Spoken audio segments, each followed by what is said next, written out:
అందరికీ నమస్కారం. చాలా బాగా జరుగుతుందండి. మీరు చూస్తూ ఉన్నారు, మీరు మాతో పాటు ఫాలో అవుతూ ఉన్నారు. ముఖ్యమంత్రి గారు అమలు చేసినటువంటి సంక్షేమానికి ఏ విధంగా రెస్పాన్స్ ఉందో, అలాగే ఈ డివిజన్లో చేసినటువంటి అభివృద్ధికి సంబంధించి కూడా మరి ఏ విధమైనటువంటి అభివృద్ధి జరిగిందనే దాని మీద కూడా స్పష్టత మీకు స్పష్టంగా అర్థమవుతుందని నేను భావిస్తూ ఉన్నాను.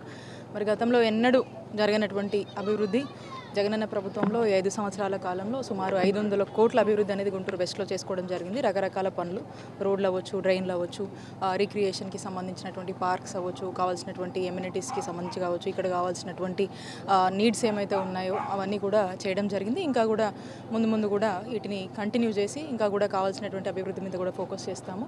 మనము పెద్ద ఎత్తున చూసినట్టయితే మీరు మాతో పాటు చూస్తూ ఉన్నారు. ఇందాక ఒక అవ్వ ఏ విధంగా పెన్షన్ గురించి తన బాధని చెప్పుకుంటా ఉందనే దానికి. ఎందుకంటే ఇప్పుడు క్యాంపెయిన్లో ఐ థింక్ మీరు కూడా నాతో ఉన్నట్టున్నారు.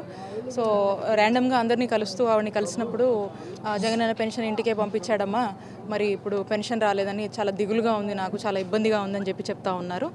అయితే దాన్ని బట్టి మనకు అర్థమవుతా ఉంది ఏ విధంగా మరి అధికార దాహంతో ఎక్కడ ప్రజలకు ఇంకా కూడా ఈ లాస్ట్ మినిట్లో కూడా జగన్మోహన్ రెడ్డి గారి పాలన పట్ల, జగన్మోహన్ రెడ్డి గారి మీద ఒక సానుభూతి ఉంటుందో, ఏదైతే ఒక అటాచ్మెంట్ ఉంటుందో అటాచ్మెంట్ని బ్రేక్ చేద్దాము అనేటువంటి ఒక ఉద్దేశంతో, ఒక కుళ్ళు ఆలోచనతో మరి ఈసీకి లెటర్ పెట్టి ఏదైతే వాలంటీర్ ఇంటికి వచ్చి కూడా అందించేటువంటి సేవల్ని బ్రేక్ చేసినటువంటి పరిస్థితి. ఎప్పుడైతే ఫస్ట్కి ఏదైతే పెన్షన్ తెల్లవారుజామున 5ంటికి మరి తలుపు తట్టి చిరునవ్వుతో వాలంటీర్స్ అందించేటువంటి పెన్షన్ లేకుండా మరి ఈరోజు ఎత్తవేసినటువంటి పరిస్థితి. మరి ఈరోజు మనం చూస్తూ ఉన్నట్టయితే రాష్ట్ర వ్యాప్తంగా కూడా ఈ పెన్షన్స్ ఇంటికి రాకుండా మరి ఈరోజు బ్యాంకుల దగ్గరికి వెళ్ళి వృద్ధులు ఏ విధంగా చనిపోతున్నారో మనం చూస్తూ ఉన్నాము. ఇందాక అవ్వ ఏ విధంగా కూడా దుమ్మెత్తిపోస్తుందో చంద్రబాబు నాయుడు గారి మీద మీరందరూ కూడా చూశారు.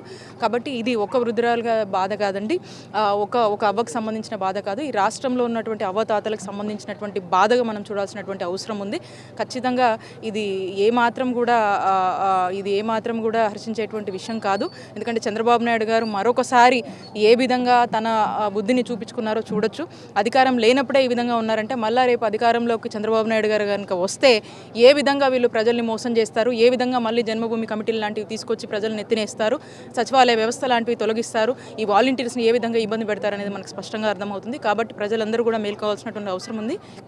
మరీ ముఖ్యంగా ఈ రాష్ట్రంలోని ప్రతి అవ్వ, ప్రతి తాత కూడా గుర్తు చేసుకోవాల్సినటువంటి అంశము, ఈరోజు ఒక సొంత కొడుకులాగా టైంకి పెన్షన్ మనకి జగనన్న ఇంటికి పంపించాడు.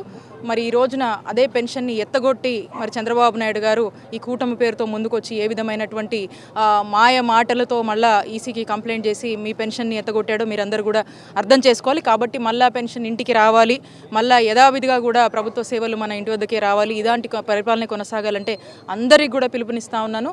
మన నాయకుడు జగనన్న పాలనకి మద్దతుగా ఉండాలి. మళ్ళా మనము జగనన్ని ముఖ్యమంత్రిని చేసుకోవాలి. అట్ ది సేమ్ టైం మళ్ళీ జగనన్న ప్రభుత్వాన్ని మళ్ళీ మనము ఏర్పాటు చేసుకోవాలని చెప్పి పిలుపునిస్తూ మరొకసారి అందరినీ కూడా నేను రాష్ట్ర ప్రజలందరినీ కూడా కోరుతా ఉన్నాను. మాయ మాటలుతో ముందుకు వచ్చేటువంటి చంద్రబాబు నాయుడు గారిని ఎవరు కూడా నమ్మేటువంటి పరిస్థితిలో లేరు. మళ్ళా కొత్తగా మాయమాటలు చెప్తూ ముందుకు వస్తూ ఉన్నారు. కాబట్టి ప్రజలు ఆల్రెడీ తిరస్కరించారు, ముందు కూడా మళ్ళీ తిరస్కరించడానికి చంద్రబాబు నాయుడు గారిని ప్రజలు సిద్ధంగా ఉన్నారు. మళ్ళా జగన్మోహన్ని ముఖ్యమంత్రిని చేసుకోవడానికి సిద్ధంగా ఉన్నారని మనకు స్పష్టమవుతా ఉంది. మా నమ్మకం నువ్వే జగన్, మా నమ్మకం నువ్వే జగన్, మా నమ్మకం నువ్వే జగన్, నమ్మకం నువ్వే జగన్, నమ్మకం నిన్నే జగన్.